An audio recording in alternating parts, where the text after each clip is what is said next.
asofudie anya se ye pe honya ye pe kadamu ye se ne mo asofudie aye se ya dwene akra ho na ya twe akra aba Kristo ayeni nim no ofensa na dia obetumi ni ntino mpanimfo so sa ontimi woniama wo se wo kasire enye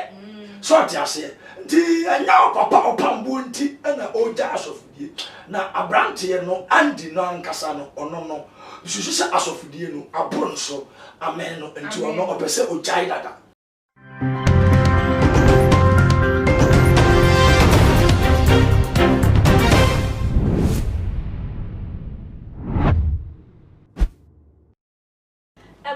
for any adofono mema obibia akwaba ede ebatu machin HS so Ghana wahala jumedie ena ebra asosam sonfo muni aba ekesi kapa ena so mede ebebe so mashefo ma won so awo fie wo udwa so wo demo otimide wadwenchefa ensem yi ho eba ebebetu edwa ede emaye na ebusiafo ni nyina eye chese na sentem eya asofo a wo mo asori na social media na wo de aye womo aduane a womo etwa adapa ewo so ne echese ene we ka we 19 corona we ka we die na chese adapa etwa no na ekoso wanu na ebusuafo se de adapa etwa no ekọ na we kama no yonko na we to ma ne no na we to ma ne no ema ya konfo ba bi so de ne hom ebebeji mu ni nyina eye Opambour eye benezada kwa yadom ene reverend Zikowusu bempa ensensem ma chese na nagrada ede ne ho ebebeji mu ebie na ensem no eye se bubruja na no ema chese Opambour etwa edebo na nagrada yie pam se won to ne sanfre no won sem ne mu no de na no ebebeto mu ane abusuafo sebi manimu a ma himfie ne chese na yi nyina wode ye ya no asede wakọ no ma ba na se wahunu se de positie e na wo twa eye adapa no na no na chese se de ensem no ekoye ankwa ye Opambour junior pastor we free ne nchen ekọ eye mfie kodo wo na ankwa ye ne de ama ne de chese wono so babonten e de ne nade agufom se eye Opambour e na wo hwe no asua no wo hwe no edi sofo wo hwe no ye nyamdwuma pa dia ene adwuma no wonya enye biem eno nti wo de letamiensa ba bonten baako enkoma na busuafo baako nso enkoma eye wo man Ghana the whole world enkoma yen ena baako nso nkoma sofo wo shine nkom just wakacha ni so beya so for one day sa eye krata no enfa konkoma nyankopon se aso eye nyamdwuma no wonya enye biem na se ni fiefo susu nim se wo ye sofo a eye sofo de ni wajai e de ato na wiese afele ni obi a wa preach di a kire no pen amana nya adwen sa kire no se di pa no wo hu na wo ma ni hu ne se wo ye sofo biem because wajai eye sofo adwuma no eye ni nyina eye Opambour ebenezada kwa yadom ne ye ni so wada na di e de a kire ne ma na o hye na se eni se kra free na ya say there was other na dey na wan family dem ama na nagrada say oye oba na otimi seja na yire wa akire ebebe din eye oba foforo atem na no krampo e na ehye no na abusuafo ensam no de e do so ebebre na mama ntwa mhome ba me de wo mu aka so ebeba abeso no Dr. Mbacha Medase I'm sure Edikan no mikita nkrata bi o mensem okay mikita nkrata mi ensen na mikita envelope mi ensen o hema de o sa tete yes I say nya na asem ache Edikan ansana mikita krata okay krata we mun twa krata no ma no krata Edikan no o de to bo asefa gugu table no fune yi no wa Medase Ami krata ben Kalisima Babu College okay that the catch camera no okay the year 28 to 2010 and also word mission Bible College okay and also a degree 2010 to 2022 okay but we didn't session here Oheneba Andy Owusu Abeye me ankasa media okay we so sa edina gusu no Oheneba Andy Owusu Abeye me media and me we so as a testimonial and also didn't me Oheneba Andy Owusu Abeye me media okay and I'm good letter me ensa wo envelope mu letter me ensa no baako me de mama busua me ankasa busua okay baako so me de be kire wiase nyina for the world and me de baako so koma nyankopon okay na nyankopon de me de be mama software wo se me nkom se me me awurade adwuma na wo de akoma nyankopon okay ma sem de tietia wa ansa na metimi aka Opambour asem no nkrata nyina di adanse yɛ sɛ me yɛ sɔfo okay but no Opambour nti me ni sɔfo biem hey adan sɛ mantis ni jawa ka me sini sisi a Opambour nti me ni sɔfo biem me de no mabusuafo aka kyerɛ mu sɛ de onim sɛ me yɛ sɔfo a obusuanim no efiri yɛ ko Opambour nti metum wa de so me nyɛ sɔfo biem me de koma me sɔfo penos o hyɛ me nkom sɛ me yɛ awurade adwuma sɔfo banse okrofrom sɛ oni nyankopɔn leta nkoma no sɛ Opambour nti yehwɛ no susua sɔfodie a enye ye John fo nyankopɔn de nkoma no me da sɔfodie efiri yɛ ko sɛ wo adwuma na yɛ ba akora me yɛ adwuma wɔ aso baba mfa so kyɛn sɛ meti Opambour asɛm krata to so me ensa me lete eno so me de mawiase ni obi onim me manante akwalibo sampa ni nyina makɔ nyame adwuma be bia obi anim me from 2005 up to now 15 solid years nipa ni me no enya obi anu onim sɛ me yɛ sɔfo andi no Opambour nti o mu nyina lete ne firi ko me nyɛ sɔfo bi hey are you serious doctor me serious adanti de nti a me se me nyɛ sɔfo bi me no ebina da yɛ nura anwumre Opambour kasa bia oka me ye nyamdwuma ne yanwo ma ye nyamdwuma che me ye nyamdwuma ne yanwo enti nkaye ka wo se buo ne ani die se ye hwe so esua me medi na tem na me kala sem na osofo a wo so ye nyamdwuma che nkora hwe so esua o won komsem na ya na omura fi se ade bia se ye ne ye de ba ya se ye papa ne pia bonte a papa no na de ba ye se ye boni so ne pia bonte a eno so na ade ba ye nyamdwuma ne nkom se no mo so na mo sha ase de a ene azana abafra ni nyina so efi Opambour because one sha ase e na abeduru sei abusiafo mesanso amamo akwaba ebie na sede eye Opambour ne former junior pastor Andy wode nsami ato eye edwai me kwa mintimi entna eye eso sanse tikrowe enko ejina ntimatonsa ede afre pastor Richard Obriyeva awoda eye Covenant Prayer Chapel worldwide no so wono nso so emfa eye na dwenkyere wo fa ensemi ho embra embebetu eye edwa nyame ni pa me mo akwaba Medoso. Bibia boko die. Christadom. Emoya pa. The Christian say. Hey, Pastor Richard, what's here a year abrantie Andy? Just or your pastor, junior pastor de ma, no, you junior pastor de ma your Opambour. And nam ne papa washa na se pen. As I say woni na se ebiem. Ne nsem kaya o koka ye edifa God a won say o ye ne nyoma ne say de wodi attempt try da pa esifa. Enunti waba bontin say kran podi Yesu Kristo kran no nya de so odi na chibim na wapa empose waye ni djuma ede amano ne nsem a wode etu eye ejose say we jai eye sofu djuma eye ne kwan so a eno de na betumi akafa ho amiskapa me da se bebre e ma tuma jinch etiefo ene ahwefo nyina akwaba bi mu enso de to so bi mu e be kira director dem so ofie no cray e san bebre afin so cameraman back up yam sin Jamaica obadwumaten ona bi onsira no pa nka no bebre yo skapa ye to asem so a na osofo a obedi osofo na osi o papa nti wajai sofu dwuma no na chese wan kasa no sofu dwuma no na em se akodu pempenso bi a wa ompese ubeye biem okay untimi enkogina o papa a wahye na sepen ase enkogina ne mfomso bi so ana ne niema bi a wo na wo sese wo hu atiafo ne ahwefo ane nsonman kaye ne asofo nkaye a ewo Opambour enchen ehunu ye na wo de wo so hu na de santi wo so be jai asofodi a na chese wo wadwene mu no opasa wo jai asofodi long time ago okay but who can obefa so a asofodi no wo be jai asofodi na fono no okay asofodi no ofiso sa ebia ayibibi foforo okay but obe wura mu no a wo hu se asofodi anya material gains asofodie anya se ye pe ho anya ye pe ka adamu ye se ne mo asofodie aye se ya dwene akra ho na ya twe akra aba Kristo ayenye nim no ofensa anya dia obetumi ni ntino mpani fonso sa ontimi woniama wo se wo kasire enye so atiase nti anya papa Opambour nti na oja asofodie na abrante no andi no ankasa no ono no susu se asofodie no aboro so amen no nti ono opese ojai dada na me etimi eto nsa de from asofudie me wo sa amani ya na se wa na wutu ana mo krabo se o ebi asofo we we said o ye ne no man pese mi ndi na chi na later o no wura mu a etimi me wo sa se u be jaisa because they no say nke ye adwuma suane de keka ho na akọ na nya o madam oteto de ya timi ka se adwuma me na me ba ye me nsua bio na asofudie so sa wo se oname amfrɛ wa na wa nkasa ofrɛ wo ho a okay eno no de sikapa ebe me okay ba so ofrɛ wa ana usinya pastor mpo a usana se Saviour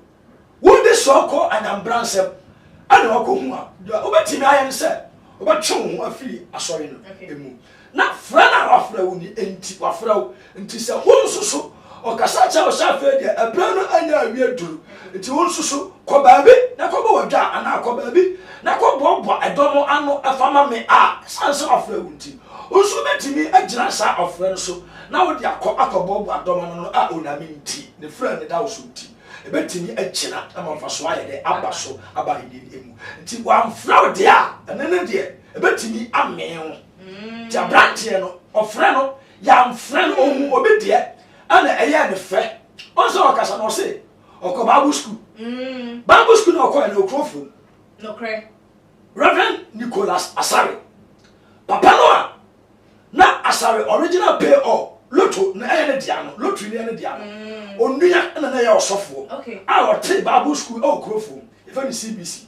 Charismatic Bible College ahona me sofo pani a ya fa no Francis Owusu ahona oko Bible school sofo pani otete me hono ko Bible school eliti minima sofo bebre na me form a omo fa asa Bible school nu a ele asofidie no akoye e dia momo a omugusu a omo ko omo ye na dima no sane oso omo ye de omo eye no enti Bible school ni de okoi odo mi school ni pa but e bia o share obi eno di ye de ewura oname amfre no onyame amfre na according to nensam no so no say I chese sofo bi e na share ne nkom say nyame nsa wo ne so obetimi aye nyame adwuma no nti ena ma onu so otu ona mo wa chese okọ Bible school ni hu nkwane ba otimi di ko she oye Opambour ase na me pese me musa se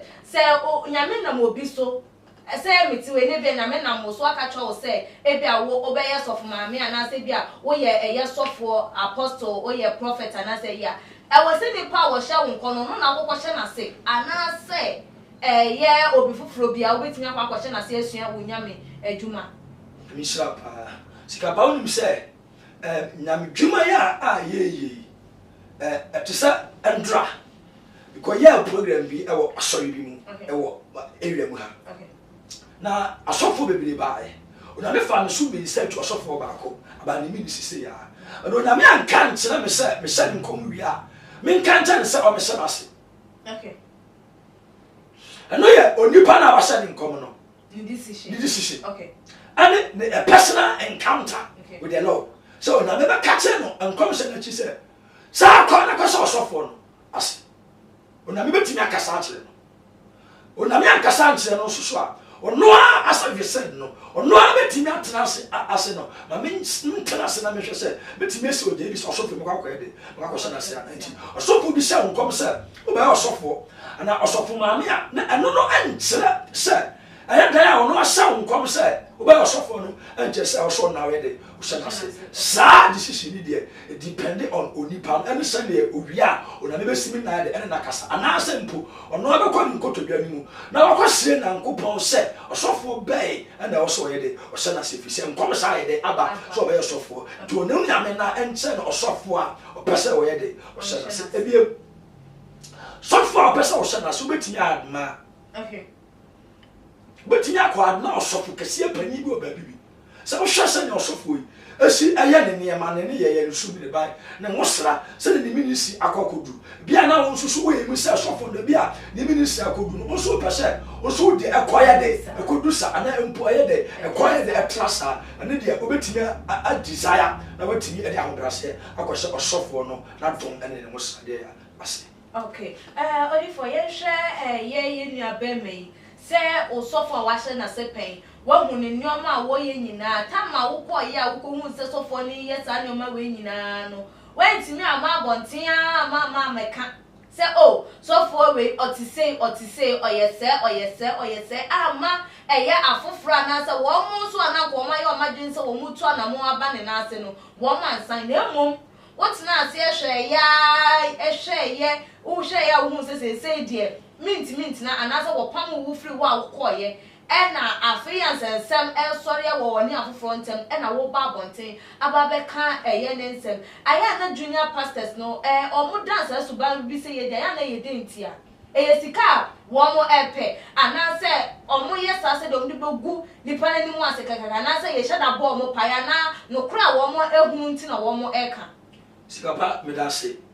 enya no kra a omo hu na omo ka na obeka mpa ye nka ne sa okay Yansha David and I saw. Dear and ye ya dear saw a dear David in Yachi. A do maybe. Saw a David in time. Okay. Saw ya David that no become.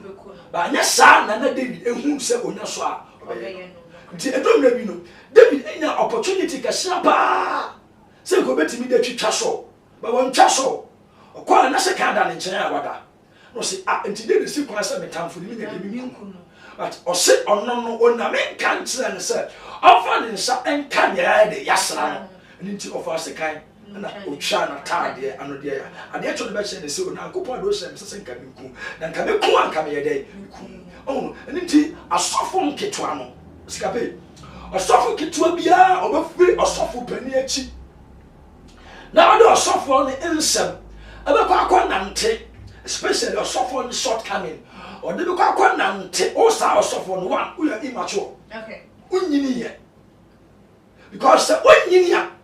and cat, say, in some are okay, can't find papa. One she ya, but to me, and no me, and you're searching Abreu. One way, I never be said, they also want to cry out. Everybody must stand and defend the truth. Sure. But when it comes to leadership, you don't expose your leader. Then casa monena oil yes so. Okay. But Sanya way I am very critical. You say you say so David in Temua. It's say leadership and the leaders even when they are at fault read the subject. We don't even have the right to go there. You because you expose woman. And more important, when you ababa bra obi fi say on the enya. And I will go join this race no. Enti enya the kwan so no. Okay. Sika na wachia also sika no dia ebesa dia ponti no so timi di sika sa okose usofo a wasana sope usofo a wale hands aye dia ya e wo sope enti they don't know how sika pa enya no kra and omo eka emu no they are exhibiting their signs of immaturity. Okay. Our better ofuni say ba bia wadu no o so ko no ko expose una mini pa no na ne kra de we yasa and no me betimi also. Okay. Now me pese me hu say ye ba no asofudie mu a Juma die service bia woti asori 5 years, 15 years, 20 years, 35 years, 45 years. And no na chere say when you wonyame mu ana usule woni ya wo sofo panyin no beda ne de na chere say when you wonyame mu. That's the principle. On say mpanimfo say obodwese wo hui abeto ento and I on what dick I owe na midjuma no. Okay. Nti when it comes to onyama ya obeye and abemi who say when you owe na midjuma no no and no aka okay ba sa nyama obeye abemi so when you na midjuma no and ya kwa ba fa so obedi udjuma okay kwa ba fa so obedi udjuma obeye unyama adjuma si asi afa o ama asem and no obi betime mu se oye macho okay ebia na wo na midwuma che but sa artist no ministerial artist ebe kire se onipa we wanyini wo onankopon adwuma mu ebia na sa na ma de bi nyade ebi eni ho okay and won ko fon so omo no adwuma no omo sa ase ache but because they lack that artist inti am for answer that regard omo but omo be wo sra ebeti omani abakwa mbabo mo ba ya chese na midwuma no ya yede o ya che na so betima ngumfum so bi ni na man kitikiti bi yede e wo no ho eni nti no aya na ya ena ma no caros ena kristofo no aya na ye nwunu sunsun ya eda maturity ane se obi aba ona midwuma mu for a very long time on the day and obo no ma said you or your police person obo ha said you or your police believer or your police Christian or your police pastor the sad because of or your police pastor and e be obeto be na me dwom e 5 years but obi the new what say obi a obi na nkopo dwom e 20 years and 15 years I didn't because na ni ate a woni ma bi dia ya emu and you go no so na me dwom wa che mu pa but ade I for ente and I said you and bie e wo asofudi mu onye de oni bi Saviour asem bia nko beka nka wo se ofra ne de ya ento no onye obeka ne saa me wan so na me no se mu ayede ache wo se so ayede ache but niam kitin bi ama onipa ne tim ka se onipa wo de ya oye mature na so onye de ya onye mature okay ya de enkomodidio no eba eye na wie ye no aye abrantie Andy ye gina ne so na ye de akọ sofo a wahye na se waya ade nya na se wa wedi nyame ni pa bi echi na se wadi uhwamo ewo efa baabi na enu nti se waye wadi krampo se ne ni ya na se enyomo wo ye na osuma se obeda na di ama biase nyina ehunu se ebia sofo we ye ni sinto ye sei ana se wo no brabo sei bi na wo bo preach na wo preach nyina no enye eho ye nyuma na wodi ne mom wo ye the opposite side the krampo na ye konfo na wo se wo kɔ ne ho ana se ye sofo na wo se wo kɔ ne ho no ekokoka ye wo sofo wa hye na se pe ne ho asem e de kire no because ye hye na ye na na grada konfo agrada emom na ba ye ebebe expose abra ni pay susu ni se ono ene na etwe enti sofo mom na wosan ko won ne ho enkonko kan anase konfo mom na e wosan ko won ne ho kan sika ba sem we no so susu sa